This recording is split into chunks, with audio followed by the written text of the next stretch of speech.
अरे मैं तो पीते ही इतना करोड़ हो जाता हूँ कि मेरे सामने शेर भी आ जाए तो मैं उसे चीर के मैं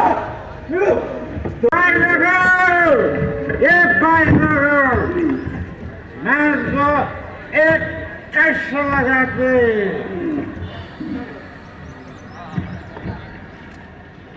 दूसरी दुनिया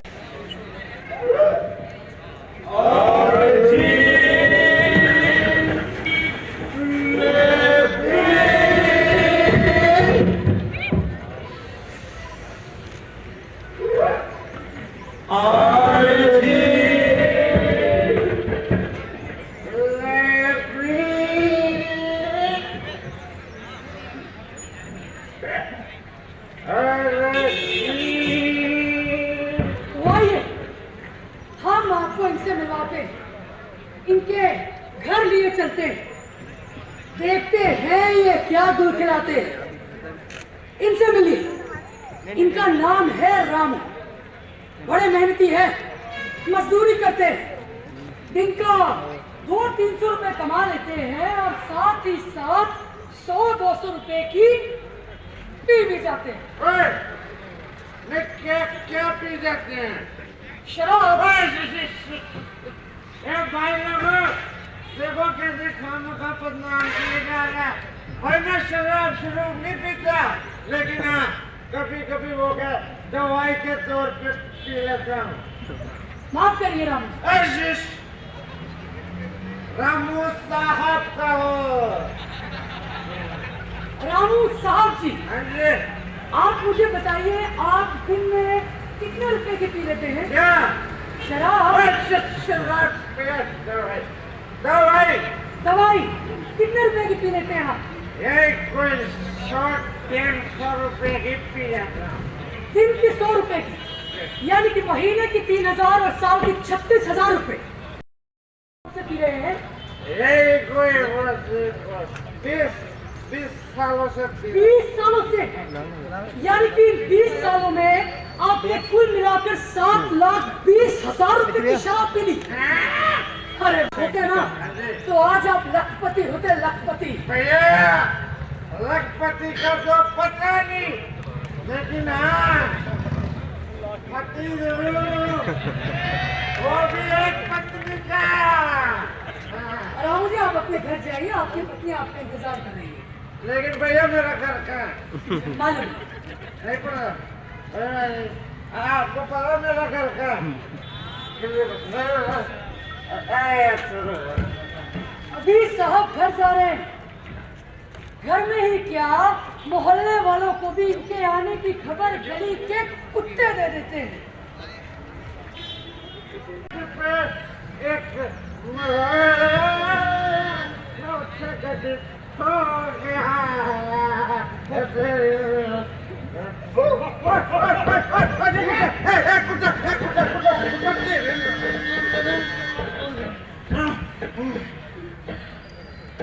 देखा भाई लोगों कितने अजीब मोहल्ले वाले हैं मेरे। ये पत्थर को बांध कर रखा है और कुत्तों को खुला छोड़ कर रखा है। देखा? नहीं अपने घर चलते हैं। और तेरे नाना ने शराब दिया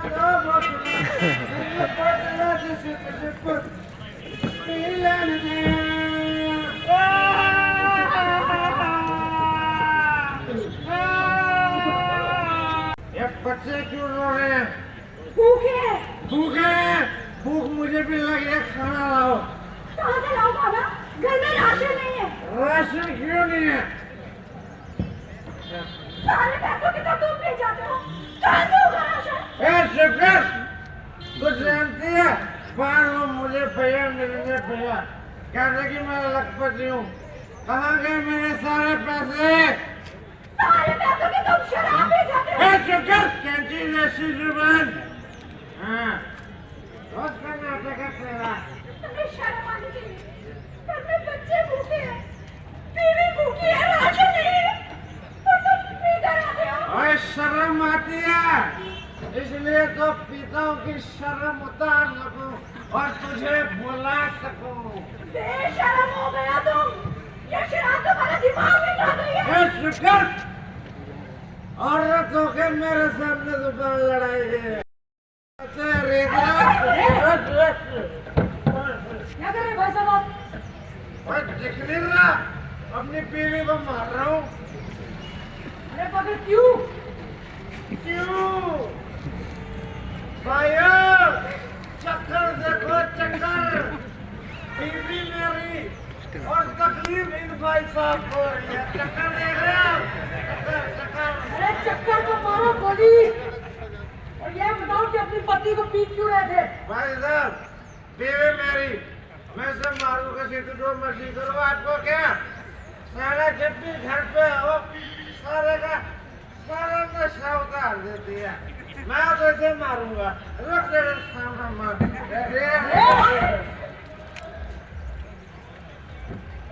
ये सिलसिला सालों तक चलता है। रामू आज भी पीकर आता है लेकिन अब उसके आने की खबर गली के कुत्ते नहीं देते क्योंकि वो भी भोग भोग कर थक चुके हैं। हेलो यहाँ नहीं तो अगले चौक पर पकड़े जाएंगे। अरे ये कहाँ का कानून हुआ? हम दो भाई पर चार दो जा रहे थे, एक को पकड़ लिया एक को जाने दिया, ये तो नाइंसाफी हुई। दारू पक्के यार बिल्कुल कोई शक? अरे शक तो बिल्कुल है। तुम पकड़े गए और वो भाग निकले। इतने ही पक्के यार होते तो तुम्हें छुड़ाने ना आते। ये हमारा मामला है, आप अपना काम कीजिए। लाइसेंस निकाल नहीं है हेलमेट हाजी, पहनता नहीं, ये बालों का स्टाइल खराब हो जाता है। मियां ये बिना हेलमेट के अगर सड़क पे फिसल गए ना तो ये बालों का स्टाइल सिर्फ फोटो में रह जाएगा। कागज दिखाओ। नहीं है। अरे गाड़ी के कागज नहीं, हेलमेट नहीं, लाइसेंस नहीं, तो क्या तुम्हारे पास? पैसे हैं पैसे।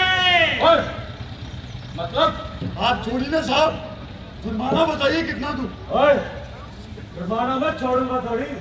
और एक बात बता, इतनी अकड़ किस बात की है? अरे साहब कहाँ ना छोड़िए, पैसे बताइए कितने दूं? नहीं, तुम्हारा बाप क्या करता है? हाजी एप्पल का बिजनेस है, एप्पल का। निकाल 500 रुपए। ले भाई। अरे भाई मेरे, थोड़ा कानून का भी लिहाज करो। यूं पैसा मत बर्बाद करो। बिना लाइसेंस के चलते किसी को लग गया तो सीधा मर्डर का केस बनेगा।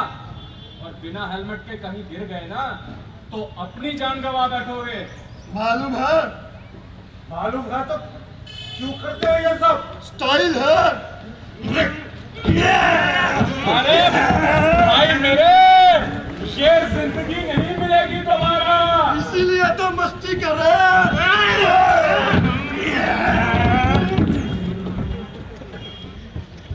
और भाई मेरे, इनके माँ बाप भी कितने अजीब हैं, खुला छोड़ रखा है। अरे हराम का पैसा होगा तभी यूं जाया कर रहे हैं। अरे ये पैसा कम और दिखावा ज्यादा है। ये नशीले पदार्थ ना मिल पाए तो आदमी तड़प सकता है। कोई मुझे चिट्टा ला दो, मेरे हाथ पांव जुड़ रहे हैं, मेरा सिर भारी हो रहा है। कोई तो मुझे चिट्टा ला दो, कोई और में से कोई चिट्टा ला दो, कोई तो चिट्टा ला दो, चिट्टा ला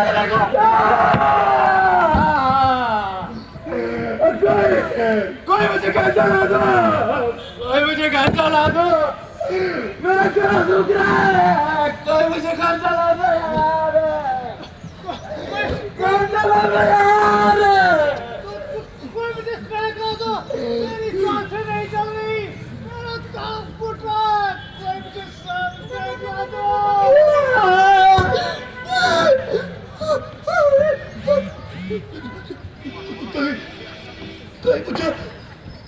कोई मुझे ब्लाउज चुके ला दो,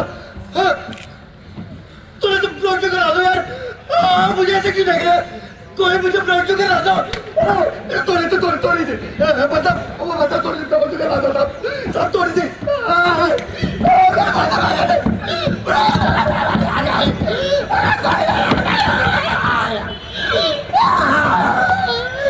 मुझे बेचैनी हो रही है, मुझे बेचैनी हो रही है। क्योंकि लादा, मैं तेरा चाहता। मुझे मुक्की दो,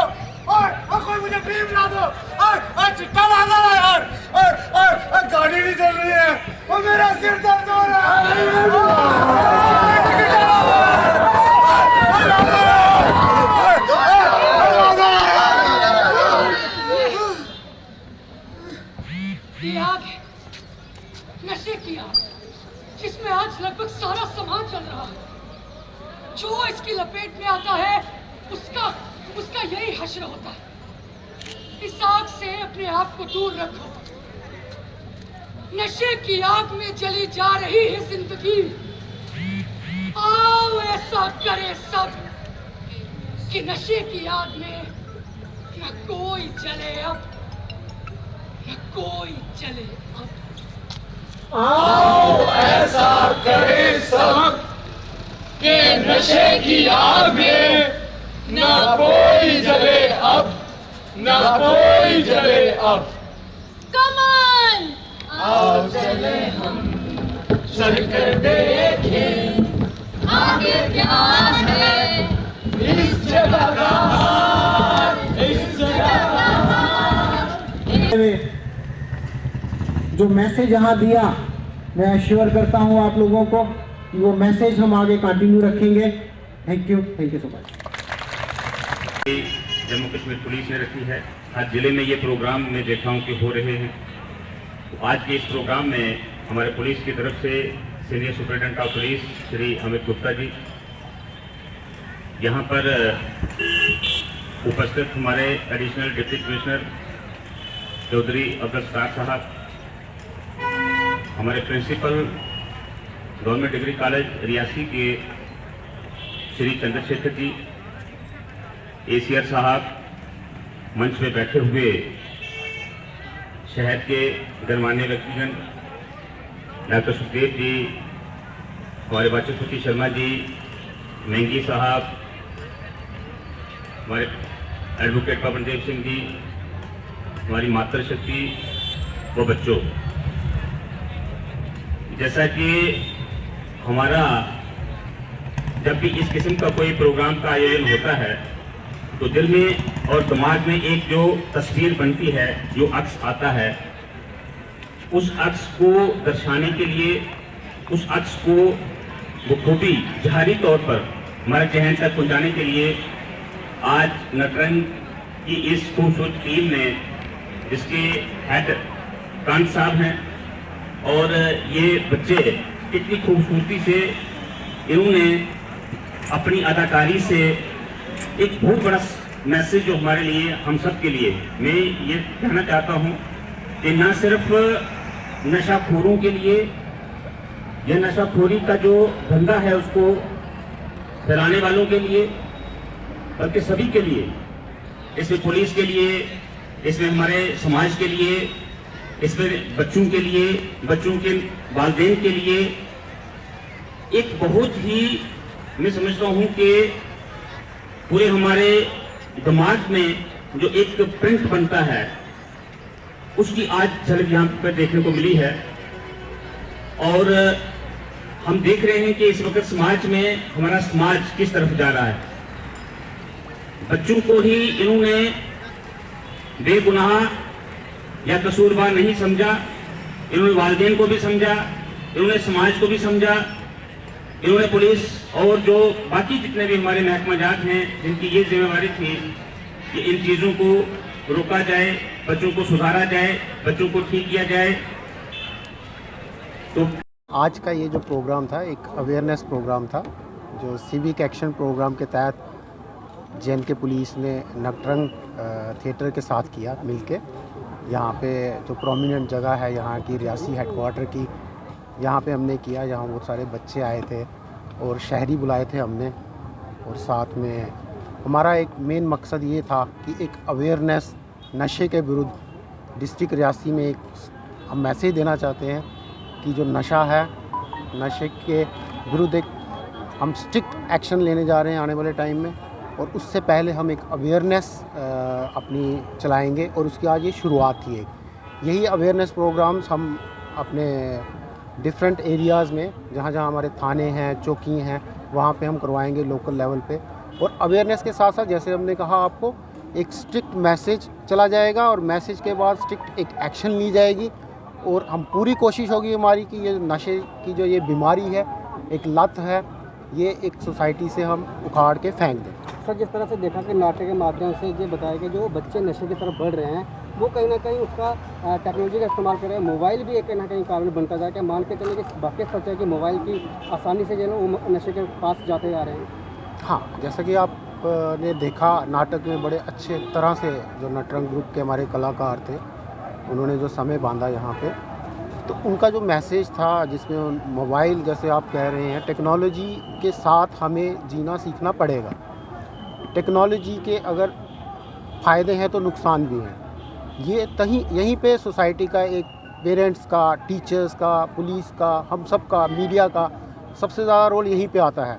यही अवेयरनेस करने के लिए आज ये शुरुआत एक हमने की इस ज़िले के हेडक्वार्टर में, और हम उम्मीद करेंगे कि बच्चे जो हैं हमारे स्टूडेंट्स, जैसे कि मैंने बताया मैक्सिमम पॉपुलेशन हमारी यही है, जो आने वाले टार्च बेरर हमारे हैं, हमारी सोसाइटी किस तरफ जाती है, हमारा देश किस तरफ जाता है, इन बच्चों के ऊपर है। लेकिन इन बच्चों की अभी कच्ची उम्र होती है, तो इनको ये समझाने के लिए जो अभी पीर ग्रुप्स जैसे मैंने बताया, ये आपके पेरेंट्स, इनके जो टीचर्स हैं सोसाइटी में, जो बड़े हैं सोसाइटी के, जो पुलिस हैं, डिफरेंट डिपार्टमेंट्स, हम सबका एक रोल बनता है, मीडिया का बहुत इंपॉर्टेंट रोल बनता है कि इसमें एक अवेयर किया जाए। इसके जो नेगेटिव पॉइंट्स हैं, जैसे कि आज आपने देखा कि बच्चे कितने अच्छी तरह से इस चीज़ को देख रहे थे।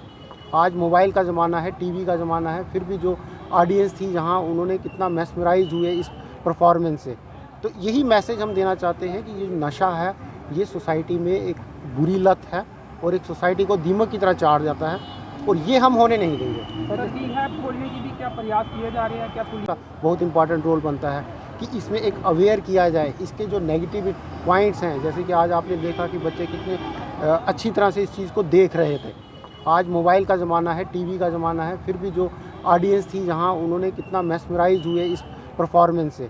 तो यही मैसेज हम देना चाहते हैं कि ये नशा है, ये सोसाइटी में एक बुरी लत है और एक सोसाइटी को दीमक की तरह चाट जाता है, और ये हम होने नहीं देंगे। सर, रिहैब खोलने की भी क्या प्रयास किए जा रहे हैं? क्या पुलिस भी प्रयास कर रही है कि डिस्ट्रिक्ट में एक रिहैब सेंटर खोला जाए? हाँ, जैसे कि रिहैब तो अभी उधमपुर में हमारा एक है, हमने अभी जो शुरुआत की है उसमें पहले अवेयरनेस का हमने प्रोग्राम चलाया है, फिर हम वहाँ से यहाँ बुलाएंगे लोगों को जो फैसिलिटेट करेंगे, जो नशे के जो एक बार जिनको नशा हो चुका है। पहले तो हमारी कोशिश है कि इसको स्टार्टिंग से ही ख़त्म कर दिया जाए, लेकिन सोसाइटी में ये पूरी तरह से 100% पॉसिबल नहीं होता है, और जो बच्चे हमारे इस तरह के एडिक्ट हुए हैं उनको हम खुद भी रिहेबिलिटेशन यहाँ करवाएंगे, अपने पुलिस का एक ग्रुप बनाएंगे, और जो हमारे डी एडिक्शन सेंटर जम्मू में या उधमपुर में है वहाँ से भी हम हफ्ते 2 हफ्ते में उनको बुलाएंगे यहाँ पे, वो यहाँ काउंसलिंग करेंगे उन लोगों को। सर, पब्लिक ये मानती है कि जैसे ही नशाखोरों को पकड़ा जाता है और अगले दिन उन्हें पुलिस के द्वारा छोड़ भी दिया जाता है, डीलर रवैया अपनाती है पुलिस, कहीं ना कहीं पब्लिक भी नाराज़ है। नहीं, ये पब्लिक परसेप्शन हो सकती है, लेकिन ऐसा है नहीं। जब नशे में किसी को पकड़ा जाता है, एक पर्चा लगता है उसके खिलाफ, पर्चे के बाद फिर वो प्रोसेस होता है, कोर्ट प्रोसेस सेटिंग होता है। और ये मैं आपको पहले ही मैंने कहा, मैं श्योर करता हूँ कि ये नशा जो है, चाहे वो किसी भी फॉर्म का है, वो रियासी ज़िले में अब ये नहीं चलेगा।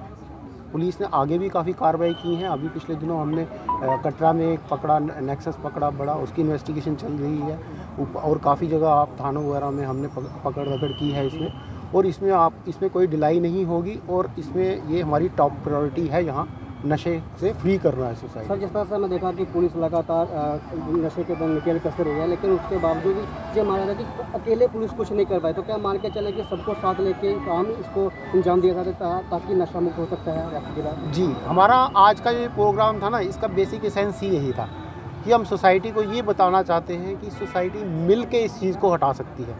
कोई एक डिपार्टमेंट, पुलिस अपना काम करेगी, पुलिस कानून के अंदर रह के अपना काम कर सकती है, लेकिन जो अवेयरनेस है वो हमारे घरों से शुरू होगी। सोसाइटी खुद जब अवेयर होगी, जब पेरेंट्स अपने बच्चों की तरफ ध्यान देंगे, जब टीचर्स अपने बच्चों की अकाउंटेबिलिटी रखेंगे, जब सड़क पे चलते हुए जो हमारे मुअज़्ज़िज़ शहरी हैं इस चीज़ को अपने देखेंगे कहीं होता हुआ, पुलिस को रिपोर्ट करेंगे, इसको टोकेंगे। आज की डेट में हमें टोकना छोड़ दिया हुआ है, क्योंकि हम सारे बिज़ी हो चुके हैं लाइफ में अपनी, लेकिन हमें टाइम देना पड़ेगा। खासकर हमारा जो टारगेट एरिया है वो यंग पॉपुलेशन है, जो मैंने जैसे ही बताया आपको कि जो हमारे